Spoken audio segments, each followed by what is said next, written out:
I'm Lin-Manuel Miranda, and you're listening to Hard Knock Life.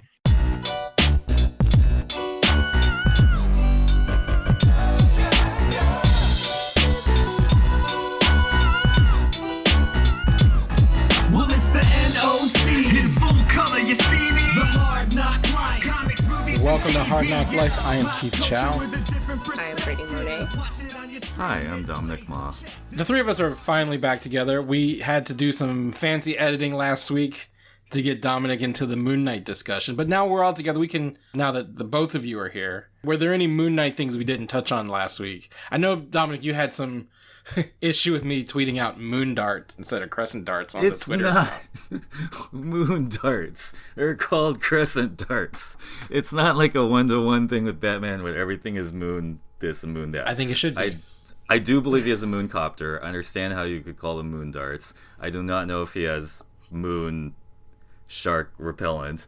Moon cave? But, well, yeah, I mean, on the moon or something. I don't remember. Really? His headquarters is on the moon? That would be awesome. No, not that I know of. Maybe the recent advanced version when he gets overpowered by the moon god. Maybe. Yeah, and then he goes to live with the Inhumans and all that. But no, his little throwing weapon blade things are called crescent darts. And if we start calling them moon darts, all the Moon Knight fans will get mad. all 28 of them. Yeah, well, now there's going to be a slew more. I'm hoping that since Lunar New Year is only a week away, that there will be Moon Knight branded moon cakes. Oh, hell yeah. Darn right. What does Moon Knight eat on? Yeah, it's going to be a big deal. Yeah, Lunar New Year is just about a week away. He also listens to that Duran Duran song, New Moon on Monday, a lot. Yeah. Especially when his trailer drops on that day. So, Brittany, I know you had some Moon Knight questions last week. Since Dominic is here, do you have any mysteries that you would like him to answer for you? Did I name off the powers right? Because I was just like Wikipediaing it, and I don't know how sometimes up to date those are. Yeah, what sense do you have of his powers? Or like, it said that he can do some moon visions or something, or like visions of the, I don't know, it says something with the moon. Moon visions? Like, it said something, he was like in line with the moon, and I was like, this feels like a lie. Oh, yeah. I mean, again, I'm the guy who knows some Moon Knight, not the whole Moon Knight. Not full Moon Knight. Mm-hmm. More like half Moon Knight. Yeah, we're like waxing moon knowledge is what I have. Yeah, I mean something about moon phases too, so But yeah, it was to my understanding, it was kind of like a Black Panther thing. It was sort of hazy because he was like a peak athlete fighter, like Daredevil or someone, but he's occasionally enhanced by mystical powers. So there was some haziness over whether he could lift 1 ton of weight and whether he had truly superhuman strength. But it was always something like a werewolf. When the moon comes out, he gets supercharged, and so he becomes like a somewhat super strong guy, somewhat like Black Panther. So he has all these sort of enhanced human abilities, and I don't think he uses cosmic energy in any weird ways. He's an enhanced human with a lot of gadgets, which is what I argued separates him from Batman. The whole enhanced human supernatural piece, because he's rich and's got gadgets, but he's also got like preternatural abilities that Batman doesn't have. Yeah, he's also got a magic glowy thing, which is powering him, and I think there's going to be a lot of glowing in this series. Okay, I mean, come on, the moon, right? Yeah, I believe. I'm just guessing. Yeah. So in a way, he has the best of both worlds. He has the Batman, the fancy rich gadgets thing, and he has sort of the underlying force of the universe coursing through him, somewhat like a Black Panther type character. But I think the series itself doesn't seem to be leaning into the billionaire superhero aspect, because I think that persona in the comics was a Stephen Grant or something, because he's got several names, right? Like he's got different aliases. The Mark Spector is the Hitman main alias, but then when he's like Stephen Grant, is that what it is? Is when I believe so. Is when he's the rich guy, but the Stephen Grant version where does in the show accent come from? Well, I was gonna say the Stephen Grant version of the show is like he's some museum gift shop worker with like mental issues. So like I think they're maybe not leaning into the billionaire persona. And again, this is just some Moon Knight knowledge because I don't remember all of his multiple personalities canonically. But it stands to reason that one of them could be a rich guy and one of them could be a British guy who doesn't remember that he's this other guy. And actually that becomes really dramatically exciting if we're starting at the place that he's in his British persona and, you know, he finds out that he's also this rich guy in New York who has a moon copter. And I think someone may pointed out, I don't remember if it was on Twitter, on YouTube, or whatever, but they did point out that the fact that Moon Knight works at a museum in London, and then of course his like connections to characters like Blade and the Black Knight could mean that Moon Knight takes place around the time of the end credit scene in Eternals. Yeah, right on. When Mahershala Ali's Blade shows up at Dane Whitman's office right as he's about to wield the ebony blade. So who knows, maybe there's some Moon Knight Black Knight Blade connections. And that's good because remember Moon Knight and Blade are in the Midnight Suns sort of area of the dark nighty. Sorry, I just used that phrase. But Copyright the Marvel DC Warner Brothers. Marvel characters who are dark and at night. The Marvel Knights, as it were. As it were. But some of those half scary characters, basically. Werewolf by Night, blah, blah, blah. Yeah. Speaking of Eternals, has anyone revisited that movie since it's been streaming on Disney? I have. I've actually watched it twice, and I still stand on that. It would have served better as a 2-part film. But I liked it, and I think that the MCU shouldn't be so afraid to maybe take certain risk, and that they should allow a little bit more, you know, things that are out of the formula. That's the interesting thing about stuff streaming on Disney Plus, because, you know, Eternals came out in November, and then it started streaming in January with, you know, people get an opportunity who hadn't seen it in the theaters to see it again. And it just reminded me of, like, the fact that Encanto now is like becoming this huge pop cultural zeitgeisty thing, even though the movie came out back in November. It's so funny that like I just saw it too. Yeah, now, but that's what I mean, because of Disney Plus. Now people are actually getting to see it, and the soundtrack is blowing up. It's all over TikTok. The Encanto soundtrack just supplanted Adele as the #1 album in the country, and the We Don't Talk About Bruno is the highest charting Disney song in like 10 years or whatever. So it's kind of interesting, right? That like when it came out, I don't know that Encanto was considered a hit, right? It didn't hit as big as other Disney animated movies have. And it almost, you know, people were kind of complaining back in November that like, you know, Lin's lost his touch and the songs aren't catchy and the actors can't sing. And now it's like the biggest fucking Disney soundtrack of all time. But that's really good. I mean, because again, in the big picture, I was hoping we'd get away from this, you know, judging movies as hits from their, you know, box office release date, which is something we had to get away from in the pandemic. And there's the discourse around like so-and-so Matrix is considered a flop or this movie is considered a flop is still ridiculous in our current context. And it's great. I mean, better for worse, the streaming services allow you to revisit these things. And in the case of the Marvel Universe, take in large chunks of things that are interconnected all at once. I was just thinking about the fact that Disney Plus is this outlet, just like HBO Max, right? Like the fact that the movie release window has shrunk down 45 days next for all of Warner Brothers films coming out this year. There's been some like complaints about, you know, because we were spoiled last year. You mentioned Matrix. Every Warner Brothers movie was simultaneously released theaters and HBO Max, and for 2022 I think they're giving them a 45-day window instead of the same date and day. And you know, even then I'm like, that's fine. Like waiting a month and a half versus not instantaneous, I think is a good compromise, because I think there are people who still want that exclusive theater going experience, like Spider-Man, you know. And it's depending on the film, it's still, there are still movies, and they're fewer and far between, that will bring out people to risk whatever variant of coronavirus is out there to go see. But not every movie needs that. I think a movie like The Batman will probably get a big in-theater audience, no matter if it was coming out on HBO or not. But the fact that you only have to wait a month and a half to see it on streaming, and I think that's pretty cool. Like, I remember speaking of Batman, when the Batman 89 movie came out in June of 1989, and then the VHS came out that fall. That was already like a crazy turnaround for, you know, a movie to go from theaters to home video in less than a year. I do remember that was a big deal. Right. People forget, like, movies would run for like 2-3 years before. I mean, there was no such thing as like home video kind of like released. You know what I'm saying? Like, you just movies would come out, and then you'd have to wait for them to come back out in theaters to see them a second or third time. Yeah, you just couldn't watch it. It was prohibitive So to like when watch was them at home. VHS a thing then? Because I remember VHS being a thing when I was a kid. It was like a year. Like a movie would play, and then a year later, maybe it would come out on VHS to rent. Because it was even cost prohibitive to buy VHS tapes. I remember, like, my uncle bought a copy of Enter the Dragon on VHS for like $150 or something like that. It was crazy. Because that was the only format at the time. 150?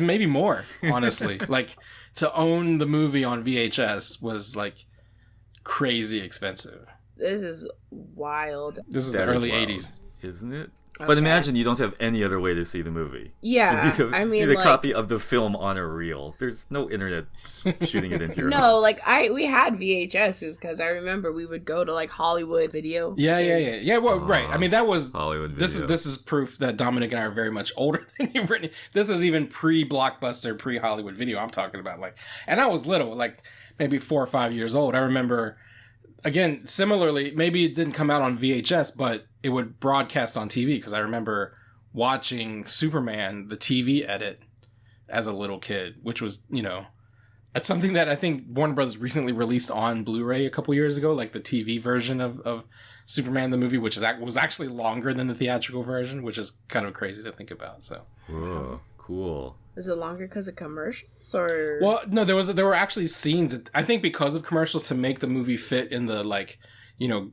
time period. They had to add scenes to give them like natural commercial breaks or whatever, because there were scenes in the TV version that weren't in the theatrical. And the Ghostbusters trilogy is coming out on Blu-ray next week, and it's going to have the TV edit of Ghostbusters, because I remember watching Ghostbusters on TV, and there were whole scenes that I didn't remember because they weren't in the TV version, or they were like cut in that 4x3 square. And then I remember the first time I saw, Ghostbusters in widescreen, like the original theatrical cut, I was like, whoa, I don't remember any of it. Like the whole Ray Stantz getting a blowjob by a ghost was completely cut out from the TV version. Right. Because it was on TV, And they had the alternate takes for some of his, like, he doesn't say, like, this, dickless right over here. Or we came, we saw, we kicked his entirely. ass. That wasn't in the TV version, so. So that is a whole legitimate alternate version. Yeah. Back in the day. But yeah, just to bring it back, it's interesting you bring that up. Batman did start this sort of merging of the theater experience with the home experience. Like, you can have it half faster, you can own it.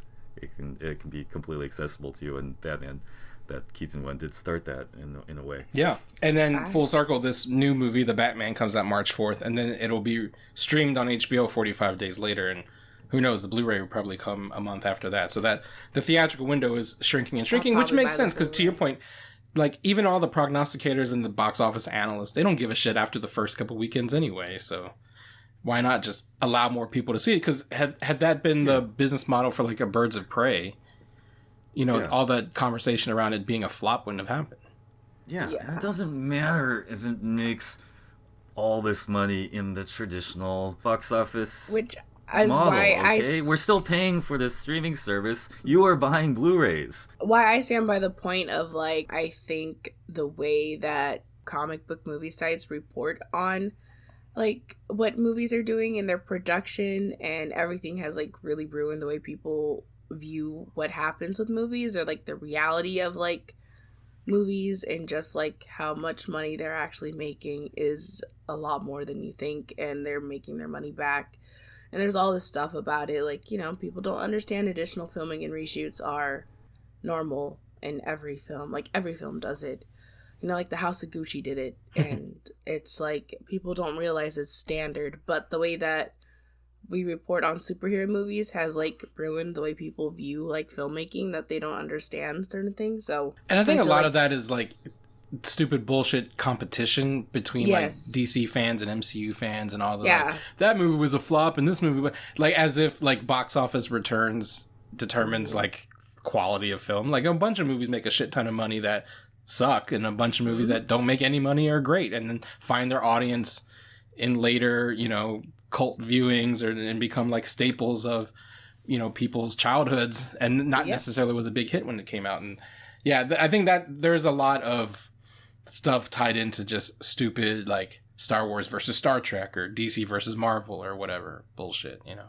Mm-hmm. Speaking of DC versus Marvel and Star Wars versus Star Trek and all that shit, Disney is the king of streaming right now, and we always talk about what's streaming on Disney Plus, and the show that's lately been the big Disney show, and is also kind of like rearranged Lucasfilm's whole approach to their product, because I don't know when a Star Wars movie is going to be coming out anytime soon, but we will be getting a whole bunch of TV series, right? We're in the middle of Boba Fett, Mandalorian's coming back, Obi-Wan Kenobi's coming out, Andor's coming out. I love Andor. So I love that guy. Let's talk a little bit about Book of Boba Fett, because as successful as the Disney Plus Star Wars series are, Boba Fett has kind of like split the fandom, as Star Wars things are wont to do. Fandoms get split over shit.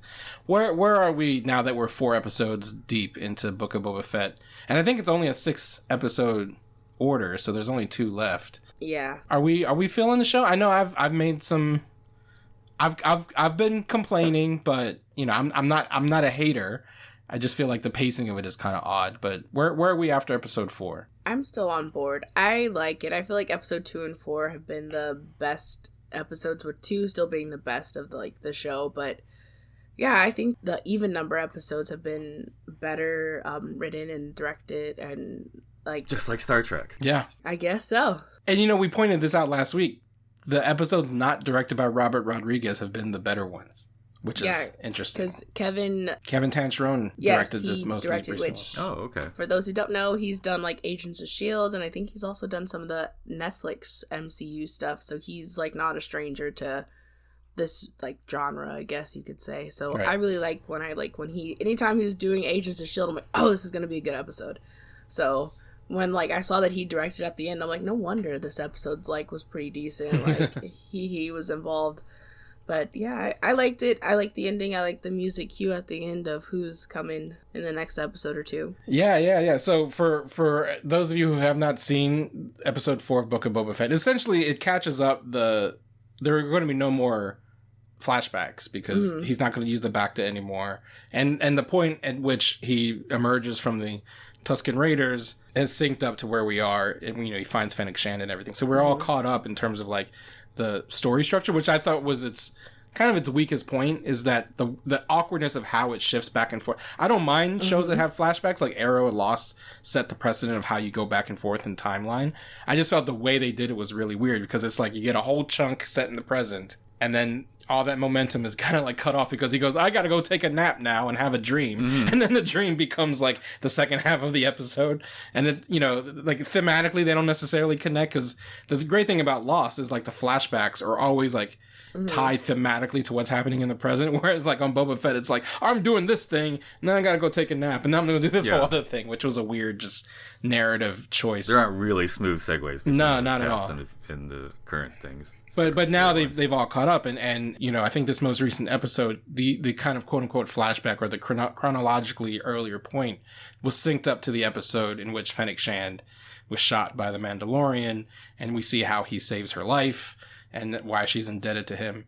But it also teases the Mandalorian's return in either next week or the week after with the music cue, and I thought that was a big like, you know, holy shit moment, but it was also made me think, why couldn't, you know, like, what did Book of Boba Fett need to be its own series ultimately, right? Because if the whole big reveal is we're going to tie into the Mandalorian, give me season 3 of the Mandalorian then. Well, I think it's because now they're trying to connect together like the MCU has, because now that people have seen shared universes work and connected storytelling works, they're all trying to do that. And I mean, even though Star Wars already kind of did it with like, you know, the way their episodes were, I feel like they're doing it even more. So I feel like that's why it is, and you get to focus on just Boba and not like, you know, Din Djarin.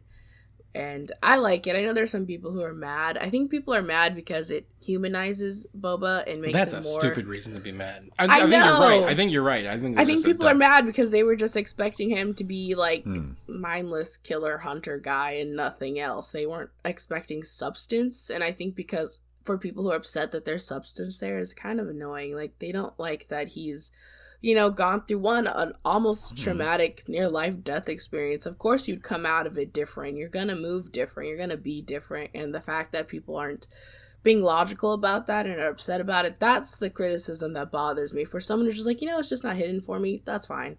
But that's really good. I didn't think about it that way, but it is sort of the story of someone who was almost eaten by a monster in the desert, and that's a big deal. And then he gets taken by this group of people, and now people are like, oh, Boba Fett's makes me feel weird about liking when like Anakin kills all of like, the Tusken Raiders. But I always thought that was a weird, like, moment, too. I was just, even when I was, like, 12 or 13, I'm like, oh, he crazy. Like, I know he's gonna be crazy because he's Darth Vader, but, like, I mean, the wildest part of Attack of the Clones is the whole, like, I just slaughtered an entire tribe of people, the men, the women, and the children, too. Mm-hmm. And Amidala's like, that's kind of hot. I love you, Anakin. Oh, God. This man just massacred an entire, like, tribe of people, right, yes. Amidala? I mean, I still think Anakin is hot, too, but, like, I know he's a psychopathic murderer. He's the Ted Bundy type, He's hot, so he can kill as many people as he wants. I'm sorry. I was talking about, because I've been watching Dexter with my brother, and I was telling to go off on a tangent, but I was telling him last night, I don't understand what people saw in Ted Bundy, because he was legitimately, like, ugly. Well, in your opinion. I'm sorry. My opinion. As opposed to Jeffrey Dahmer, who some people thought was hot. Really? Did people think Jeffrey Dahmer? Well, okay, this took a turn. In their weird fetishy, sort of completely superficial way, yeah. Okay. But they don't look like movie stars is the point. The way people made them sound like they look like movie stars. You were excited. You're like, what's his Ted Bundy look like? You're like, oh, he's kind of ugly. And then you actually look at him and you're like, no, he's crazy. And I'm on season 1 of Dexter, so if you haven't watched season 1, I'm going to spoil it. There's a guy on the show who, like, at first they kind of make him seem like he's just like in the first episode, you see him like he's just like a doctor in the background. I'm like, that doctor looks too much like Richard Ramirez. I bet he's a killer. My little brother was looking at me like, I think how did she figure this out? But he was trying to act like I didn't figure it out. But yeah, he's like the killer in the first season. I was like, I fucking knew it. But yeah. All right. So you've got your serial killer radar to a high level. Yes, right now because of Dexter. But yeah, we're not saying Anakin Skywalker is like any of these real life serial killers. Oh no, of course not. But he does have that weird freak out and the women and the children. I just still can't deal with that part. That was what. But yeah, people are just upset. That was what I thought was Darth Vader-y. Certain people are being humanized, and it's like, well, I don't know what you expect when you're going to focus on a character. You're going to develop that character and humanize them. Well, I think part of it is that, like, there was this pretty nasty article, I think in The Guardian, about like how the show has ruined one of the best characters in Star Wars history, and it's like, really, they said that? Yeah, it's a shitty article, but it was like, it kind of encapsulates a lot of like the fanboy mentality and the fanboy reaction, where like, you took this iconic character of my childhood and ruined it, kind of thing. Where like, what they forget is like Boba Fett was never a character. He was, right? Yeah. His whole appeal was that he's not a character, right? He's this badass with a helmet who says like a total of 7 words in the entire original trilogy. Yeah. And has a cool costume. And everything else that you remember about Boba Fett was in your mind. Because you just imagined like him disintegrating shit and whatever, Yeah. He really liked disintegrating things. Yeah, which is, not to disintegrate things. Right, which I admit was an appealing thing when Vader was like, no disintegrations. And he's like, yeah, whatever. And you're like, whoa, this guy's a badass. But you can't build an entire story around that iconography alone. You have to imbue it with humanity. Or it won't be interesting. Do you think some people thought it was going to be this John Wick, like one guy with a gun massacring dudes kind of story? Like, would you characterize that's how the... But even John Wick himself is humanized, I think. Like John Wick, he's upset because his wife, his dog. Yes, his dog that was given to him by his wife, who he loved dearly, who unfortunately died of cancer, which we know that is like someone, going through cancer is a very rough and brutal thing. And it, so like, of course, for him to get this, like, dog from his wife after a year or so that she's passed away, like, yeah, he's gonna go crazy that someone, like, they killed the dog. It is beautifully done in genre. It's not the best analogy. I just meant that it'd be like more like a constant gun battle. Well, but Dominic, a closer Keanu analogy is these same people complaining about Boba Fett complaining about Matrix Resurrections and like Neo's not a badass anymore and like Trinity's woke SJW bullshit making guns. Trinity the main, making her the one. When I think what they're missing is like the point of Matrix Resurrections is not neither Trinity nor Neo are the one. It's them together. Yeah. I think, again, any kind of like taking the direction away from what they were anticipating, that's a bullshit reason to complain about Boba Fett. I don't think, like, that is not my issue with the show. My issue with the show that's not your issue. Right, but I'm just saying that I just think that, like, the structure is weird and there's no, like, forward momentum in the story, Yeah, which I think you had the issues with The Last Jedi. Right, like you weren't a huge fan. No, of I love the structure. I love the Last Jedi. I'm the not big Last Jedi. Canto Bite person. stuff. I can understand why people were like the Canto Bite stuff doesn't fit with the rest of. Back to Canto Bite. Does Boba Fett go to Canto Bite? I would like to visit that planet again. John Favreau should like troll the haters, and like the finale of Boba Fett takes place on Canto Bite. I'm gonna laugh. I'm saying that Tatooine is the best world in Star Wars, but Canto Bite really had potential. It didn't get its whole chance, but it had an interesting structure. It had this weird like casinos and rich people and poor people working in the stables. It had a lot of potential of a Benicio del Toro just chewing the shit out of the scenery. Yeah, and whatever the fuck Benicio del Toro was going, there's a whole story there. Yeah. But back to the thing I do like about Boba Fett, and I don't know if this goes with any of your complaints or appreciations about the show. I kind of like the rhythm of it, the sort of the slow, you could almost say meandering rhythm of it, because I don't know, getting back to like what is the future of Star Wars, like to me, I'm okay if we just keep telling these episodes in the interesting worlds, because I think in Star Wars the biggest thing has already happened.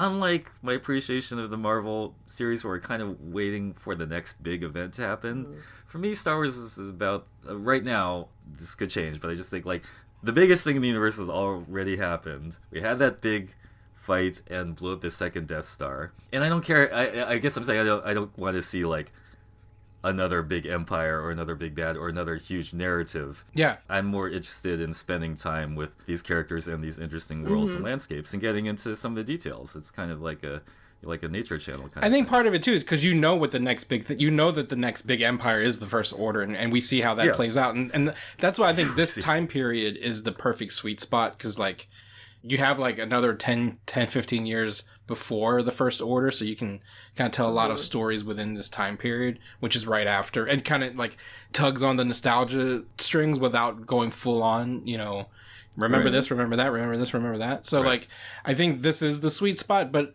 I'm of two minds with the meandering plot of Boba Fett. Like, I just feel like it's not directed well. I don't mind, like, I love, like, the kind of, like, old Western kind of approach that Mandalorian took. And there were some episodes of The Mandalorian that were slower than others, right? But, it never felt like it didn't know where it was going. Sometimes with the Boba Fett show, I just feel like I don't know where it's going. Like, I don't know why. I remember you were saying it's kind of like a Godfather thing, but, like, I just don't get why Boba Fett wants to be a crime boss and not just the sheriff model of Mos Espa. You know what I mean? Like, he sounds like he just wants to be like the sheriff and not the, I would appreciate it more if it was more Godfather than like Shane or whatever, right? Because Mandalorian set the standard or the precedent of like, this time period is the Old West. And I feel like Boba Fett feels like a natural extension of that. Like, if Din Djarin is this kind of like, Clint Eastwood type, I will be like the John Wayne like sheriff type, what I mean? Because that's how it's playing out but it just feels like conflicted, because it also wants to tell this like massive crime story, which just doesn't ring true. Yeah, sure. Because he's like, I want to be a crime boss, but I want people to respect me, and I don't want to kill, even though I just murked Bib Fortuna. You know what I mean? Right. So I do kind of wonder if there will be some sort of love story involved. I don't mean necessarily love romance, but the simple trick that worked so elegantly in Mandalorian was this story of love and connection for this cute little kid. I mean, that got you basically every time, or was on the verge of getting you, and it gave focus the whole thing, and it really made people like enjoy this character who says almost nothing and just goes around shooting people in a mask. Right, but right. totally he was, yeah. So I kind of want to, like, they're doing, I mean, they're like doing sort of gestures towards that, like, oh, he loves animals. Look how much he gets wrong with this Frank. Right. And his bantha. And again, it's a story with two Asian American leads. Didn't Cad Bane say that like Bubba always cares too much, and that was his like problem? Like, which one is Cad Bane? He's from the Clone Wars. I loved Cad Bane. He's like a robot gunslinger guy. Very cool. He's blue. Okay, he's blue. Well, and that's the thing too. Like the Boba Fett kind of like, I think folks who are hoping for more of like Empire Strikes Back Boba Fett, they probably had these complaints when Attack of the Clones came out, because that's when they first started humanizing Boba Fett, right? When you saw him as a little kid and you saw him, mourning his father's death and all that. Like that was the natural, like I can see this character kind of coming out of the character we saw in Attack of the Clones and various points in the Clone Wars, which also makes me wish it was Daniel Logan playing Boba Fett. As much as I love Tamir Morrison, I think part of the issue too is that my man's a little too old for some of the action scenes, and that's why he doesn't really do anything. He just kind of stands around and watches the action. Whereas I understand that complaint about Boba Fett not really like doing shit in the show. Like he'll just stand around and watch like the Wookiee beat up people and just go like, oh, or watch the Gen Z millennials do shit, and he just kind of stands in the background. Whereas if it was Daniel Logan, you may have seen him get into a little bit more action, but that's a minor nitpick. I don't know. Let's sell some ads and come back on the other side and talk about another show that's streaming on another channel, and that's Peacemaker. Hey, cheers to 2022 and resolutions you can actually keep. How about having clean and shiny balls all year round? Our sponsors at Manscaped are here to save your balls this year and make the ball drop into 2022 the cleanest and sexiest ever. Set your first New Year's resolution with good intentions and join the 4 million men worldwide who trust Manscaped with our exclusive offer. Go to manscaped.com and use code HARDKNOCK, HARDNOC, for 20% off and free shipping. And while we say New Year's, we can commemorate New Year's again because Lunar New Year's is coming up. That's why we're still on this. Exactly. I mean, New Year is not just the 2022 New Year. It's also the year of the Tiger. Shout out to the Cincinnati Bengals for making it through the playoffs in the NFL. But with Manscaped, you can get the Performance Package 4.0, where you'll find the Signature Lawnmower 4.0. That's an electric trimmer designed to trim hair on loose skin. It has advanced skin-safe technology that reduces cuts and nicks on your delicate areas. It also comes equipped with a 4000K LED spotlight that makes it feel like you're using a spaceship on your balls. It's really interesting. And a grooming routine is not complete without... Your balls being the unexplored planet. From the undiscovered country from whose bourne no traveler returns. A grooming routine is not complete without applying Crop Preserver and Crop Reviver before showing off your 2022 self. These unique formulations take care of the smelliest part of your body and are a big boost to your confidence into the new year. Gotta smell good, right, Brittany? Yes, and you know what? To complete your Manscaped set, you can get a travel bag and anti-chafing boxer briefs and body wash too if you want to smell good, because there's so many different ways to have a good, clean grooming routine. You don't just have to shave your balls. Wash your body. Be clean. And what's another nice thing is they give you that little mat. And, it's a small thing, but, it means you can sort of do it anywhere. You have the little mat to catch all the leavings. And it's a convenient thing to have. And I was also going to say, for those of us who do Lunar New Year, part of the thing is sort of cleaning yourself up and cleaning your house and getting all your stuff in order for the incoming Lunar New Year. I mean, that's the thing with most New Year's celebrations, but... The grooming and cleaning part is particularly strong in some of the East Asian viewpoints on Lunar New Year. So you can get 20% off and free shipping with the code HARDKNOCK at manscaped.com. Manscaped.com. That's 20% off with free shipping at manscaped.com. Use that code HARDKNOCK, HARDNOC, like Hard Knock, like the song from Annie. Oh, except without the K, because that's a different knock in Annie. Yeah, sorry. More like the podcast you're listening to in terms of Hard Knock. Sorry, that was the wrong thing to say because it's spelled differently. It's just one of my favorite songs. I really do like Hard Knock Life. This podcast and the song from Annie. It's Lunar New Year, no pubes in 2022 with Manscaped. Happy Year of the Tiger. Guess what? Hard Knock Life has yet another sponsor. Goalie Nutrition is sponsoring Hard Knock Life, and you can go to goalie.com to buy apple cider vinegar gummies. They're ashwagandha gummies, Superfruit gummies and Super Greens gummies, and you get 10% off plus free shipping if you use the code HARDKNOCK at goalie.com. This is honestly, I've been taking the goalie gummies now for a couple weeks, and I have to say, they're tasty and they're good for you. Have you guys been enjoying the goalie gummies? Yeah, I just started this week. I really like them. They're yummy, but it's a nice to add to my routine of already I normally take just straight vitamin C, so it's nice to have extra supplements. For a long time, people have praised the benefits of apple cider vinegar, and as someone who's had to drink straight apple cider vinegar sometimes when I'm not feeling well, or I have some joint pain, and your mom is like, drink some apple cider vinegar. It's not the most appetizing home remedy, let's just say. Right. It tastes horrible. So, the apple cider part is ooh, does it taste like apple cider? And it's no, it tastes like vinegar.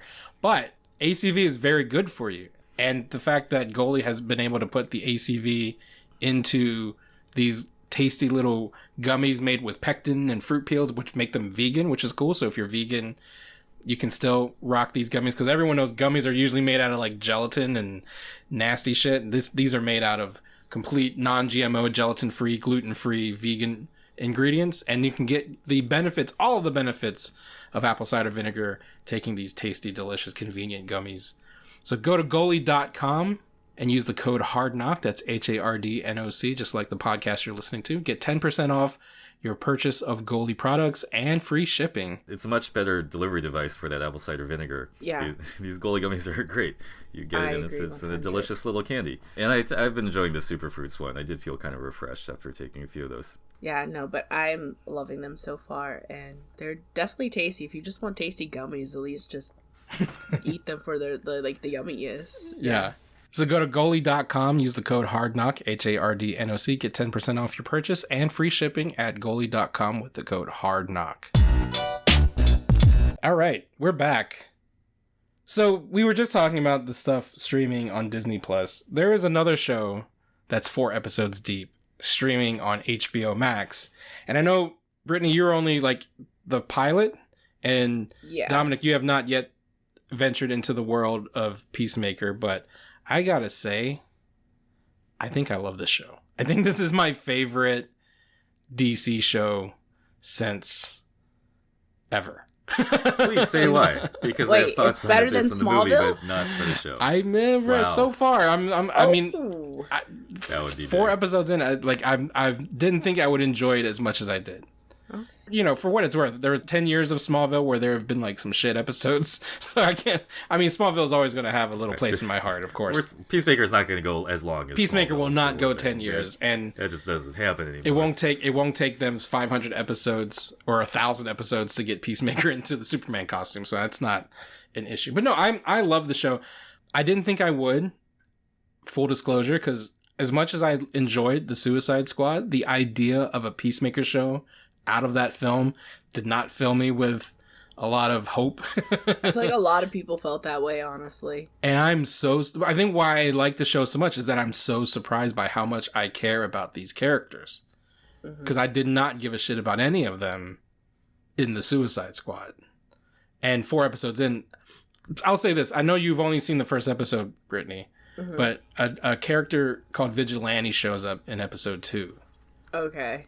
Oh, I know everyone's talking about him, saying he's really hot, so I'm like, okay. I don't know if he's hot, but I saw someone say he's hot, so I was like, he might be my favorite DC hero. I think he's supplanting Batman as he's just really, really fun character. So I'm all in on Peacemaker, and that is not something I thought I would say at the end of the Suicide, especially because the end of the Suicide Squad teases a Peacemaker show, and I'm all for it. Well, Keith, let me ask you this, because I'm not really familiar with the show that's going on right now, but based on the trailer, it seemed to me like it was going for a sort of satire of the vigilante concept. I mean, vigilante small v, just the vigilante concept that pervades all superhero stories. And I thought it was going to have some fun examining that as, in the Punisher way of just oh God, well, if that guy was real, if superheroes were real, they would most likely be, macho guys with guns, and how would that play out in the real world? I mean, is there any satire kind of aspect of that, or is it, how would you characterize? No, Heroes? I don't even think Punisher is because the Punisher takes itself super seriously, and this show does not take itself seriously at all. And yet, even though it doesn't take itself seriously, it is full of a lot more humanity than I thought it would. There is a sadness to Peacemaker that I didn't think was going to be part of the show. Like, I just thought I thought it was going to be like what Dominic was describing, this like macho piece of shit, and but funny. I thought it was funny. Yeah, we all knew it was going to be funny. James Gunn is critique. writing and directing it. Like, we knew it would be funny, but I didn't know it would be so full of heart and commenting on things that, you know, are on first blush you wouldn't think the show would comment on, and like things like racism and the politics of white supremacy. Like, that is such a big part of the show that I give it props, because like I didn't going in, like I said, I didn't think it was going to be a big part of it, and it doesn't do it in a kind of like a pandering way either. It like it's natural, and other than Peacemaker, other than John Cena, who's great in the show, my favorite character, and Vigilante, of course, I think Vigilante is hilarious. My favorite character is Danielle Brooks's character, who plays one of the Task Force X kind of like behind the scenes people. You know, because two of them come from the movie, the Steve Agee character and the Jennifer Holland character, who is the blonde lady and the guy with the beard. They were playing the same characters from Suicide Squad, and they're joined by their director is a guy named Myrn, who's leading the team. He's like the Amanda Waller for their little mission. And then there's a third kind of like who runs like logistics and operations. Her name is Adebayo. She's played by Danielle Brooks from Orange is the New Black. She's awesome. She's like such a great character. And spoiler alert, I mean, it's not much of a spoiler because you learn like 5 minutes into episode 1, she's Amanda Waller's daughter. And she's there to kind of like be the eyes and ears of Amanda Waller, which is awesome because Viola Davis makes like a cameo, which I didn't expect. And so her kind of like friendship with Peacemaker is a big part of the show. Okay, because I saw their little friendship and I was like, I think I'm going to like their friendship if they keep building upon it. Yeah. And Peacemaker's a doofus. He's a big dumb guy. Yes. But he's got heart, and he's I think what kind of keyed me into his character, and John Cena's really good at this, is that like I said, there's an underlying sadness. Like as dumb and goofy as he is, like when he's like talking to his dad, or when he's getting ridiculed, or you know, like there's a kind of like a sense of like you almost feel sorry for the guy, and I think that's what's appealing about the show. And again, he still makes dumb decisions and isn't someone you necessarily want to root for, but I think the show does a good job of kind of interrogating like why people are the way that they are, and I think it's really well done. And you know, props to DC and James Gunn and HBO Max for making me like something that I didn't think I would like. You know, that's the biggest compliment I could give him.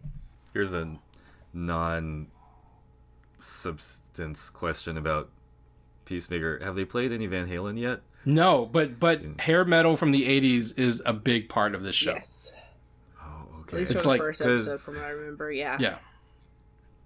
I just mentioned it because I remember when I was lucky enough to go to the Suicide Squad set visit, John Cena made a great reference about Van Halen relating to Suicide Squad, and because James Gunn is such a like music soundtrack oriented person, just really looking forward to Peacemaker Van Halen montage. Not Van Halen yet. I mean, there's still time. It's only 4 episodes. I don't know if Van Halen approves of that sort of thing. It's only 4 episodes in. There's still 6 episodes left. But James Gunn has been on record to say he wants to highlight more lesser known 80s glam rock bands and hair metal bands. So like, I think Van Halen might be a little. And if you think back to Guardians, he kind of did that. Like even in Guardians, like Redbone and like the songs that he chose are like songs that you kind of know but don't really know who the artists are. And I think that's the case. Like probably the biggest band that gets a name drop in the first 4 episodes is Cinderella. You guys remember Cinderella? Oh, Cinderella. Like there's a bit, of course, Britney, you don't get Cinderella, but Cinderella was his like, dude, what? Don't know what you got till it's gone. Sorry for singing. That was a pretty good screech, Keith. Thank you. I think I know. I mean, the song I consider you kept about. it under for Mike peeking. But that there's a whole sequence about them in I think episode 2. So yeah, it's a cool show. Mike Manalo, shout out to Mike Manalo. He actually interviewed most of the cast, and so we have a series of YouTube videos where he talks like John Cena and Jennifer Holland and cool and other actors from the show, including Freddie Stroma, who plays Vigilante. So check the Countdown to Peacemaker series of videos on our YouTube channel. And I highly implore you to catch up on the first 4 episodes of Peacemaker before next week so that we can really dive into, because I think especially since you two liked Suicide Squad so much, I think you'll kind of enjoy this as an extension of that movie. I need to. That could my happen. little brother keeps harassing me about when we're going to catch up, so I probably will soon. It's good. It's worth it. Give them all their flowers, because I think they've done a really good job. And again, I've never been a huge fan of like R-rated superheroes, as you know, but the ones that get it right.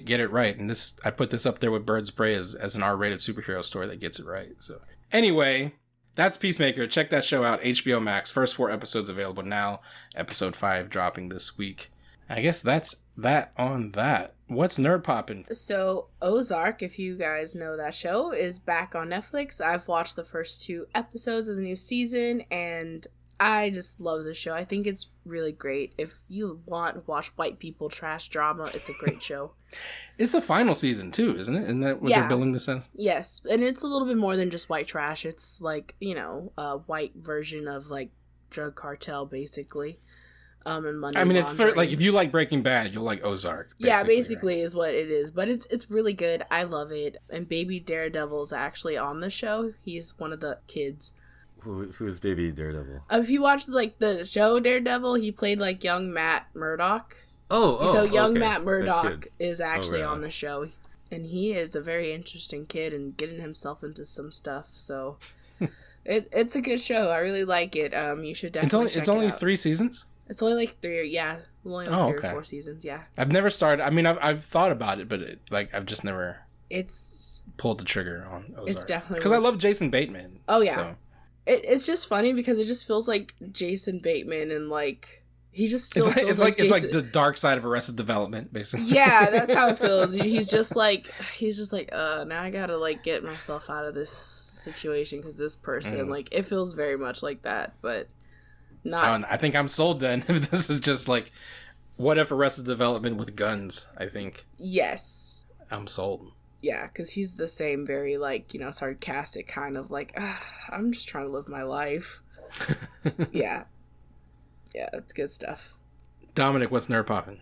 Oh, I just want to mention one thing that I don't remember if it came up when we were talking about Hawkeye, but I was revisiting some of those old Mad Faction David Aja books that the shows are based on, and they're great. And when I was reading them, I just had this feeling, oh, this is like, I think they take a lot of influence from Batman Year One, and the art style in particular, I think, is very reminiscent of the David Mazzucchelli stuff. Yeah, very reminiscent of David Mazzucchelli's stuff. It's sort of gritty. It's sort of urban. It's not real shiny and pretty, but also I think somewhat and Miller and Mazzucchelli's similar run on Daredevil.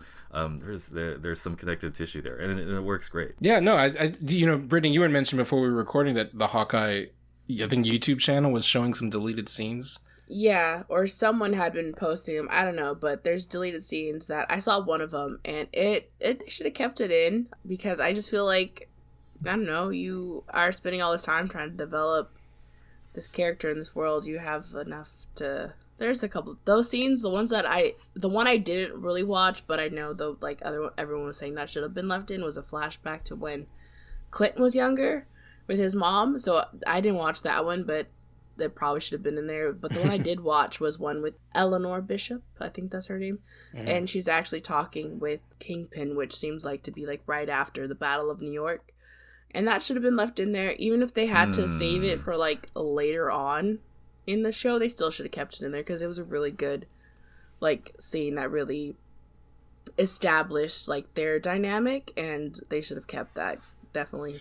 Yeah, I think to your point that it would have made sense maybe at the end, because if you show her chatting up Kingpin in the beginning of the series, you kind of already know you kind of assume she's a bad guy like by the end of episode 1 anyway, but like I don't know if you want that confirmed right away either. Yeah. Dominic, real quick, when you were reading back those old Fraction Asia books, did you pick up on a lot of the stuff that the show kind of borrowed from that run? Other than, of course, like the fonts and everything is very much reminiscent, and the whole Kate Bishop, Clint Barton relationship. Yeah, but I mean, I think it's one of the closest adaptations, especially from a Marvel, from an MCU perspective, because usually MCU adaptations are very like the title is pretty much the only thing that stays the same. Hawkeye, I think, is a lot closer to the books than like Winter Soldier or Civil War were.